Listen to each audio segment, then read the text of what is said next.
భారత రాజ్యాంగ దినోత్సవ సందర్భంగా అవనిగడ్డ మాజీ శాసనసభ్యులు వైఎస్ఆర్ కాంగ్రెస్ పార్టీ సమన్వయకర్త శ్రీ సింహాద్రి రమేష్ బాబు ఆదేశాల మేరకు అవనిగడ్డ వైఎస్ఆర్ కాంగ్రెస్ పార్టీ కార్యాలయం నందు డాక్టర్ బిఆర్ అంబేద్కర్ చిత్రపటానికి పూలమాల వేసి ఘన నివాళులర్పించారు.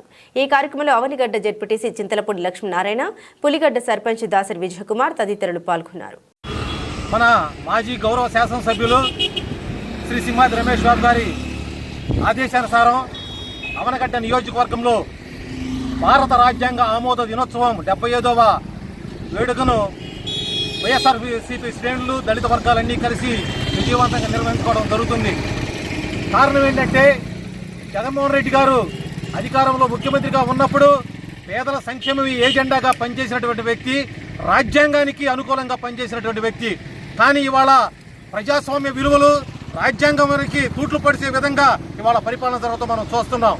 ఇవాళ కూటమి ప్రభుత్వం పేరుతో దళితులకి దగా చేస్తూ రాజ్యాంగ విలువలకు తూట్లు పడుస్తూ ప్రజాస్వామ్య విలువలే లేకుండా ఇవాళ ఎక్కడ చూసిన రాష్ట్రంలో అరాచక పాలన, మహిళల మీద దాడులు, అలాగే ప్రశ్నించే వాళ్ళ మీద కేసులు కట్టడాలు, ఈ రకంగా చూసుకుంటా వెళ్తే ఇవాళ రాజ్యాంగానికి భారతరత్న డాక్టర్ బిఆర్ అంబేద్కర్ గారు ఆ రోజు రాజ్యాంగ ఆమోద దినోత్సవం సందర్భంగా ప్రజలందరికీ కూడా స్వేచ్ఛ ఇవ్వాలని, పౌరతత్వం ఉండాలని, అలాగే మత స్వేచ్ఛ ఉండాలని ఈ రకంగా ఎన్ని విధాలుగా చెప్పి ఇవాళ సౌభ్రతత్వంతో ఉన్నటువంటి భారతదేశంలో ఇవాళ రాష్ట్రంలో చూస్తే ఇవాళ అరాచక పాలన నడుస్తుంది. వీటన్నిటికి కూడా ప్రజలందరూ కూడా గమనిస్తున్నారు. రాబోయే రోజుల్లో తప్పకుండా మీకు జవాబు చెబుతారు. కాబట్టి ఇప్పటికైనా కూడా తెలుసుకుని రాజ్యాంగబద్ధంగా ప్రజాస్వామ్య హక్కులను కాపాడేటట్టుగా మీరు రాజ్యాంగబద్ధంగా ఎన్నికైన వాళ్ళు రాజ్యాంగబద్ధంగా పరిపాలన చేయండి.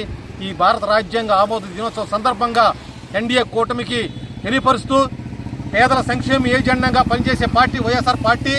గతంలో చూసాం, మరలా మీ అబద్ధాలు చెప్పినటువంటి మీ సూపర్ 6కి మోసపోయి ప్రజలు వాళ్ళు ఓట్లేసి మీరు గదినెక్కుండొచ్చు, కానీ త్వరలోనే మీకు శర్మగీతం పాడడానికి ఈ రాష్ట్ర ప్రజలందరూ కూడా ఎదురు చూస్తారని చెప్పేసి ఈ సందర్భంగా మేము చెప్తున్నామండి.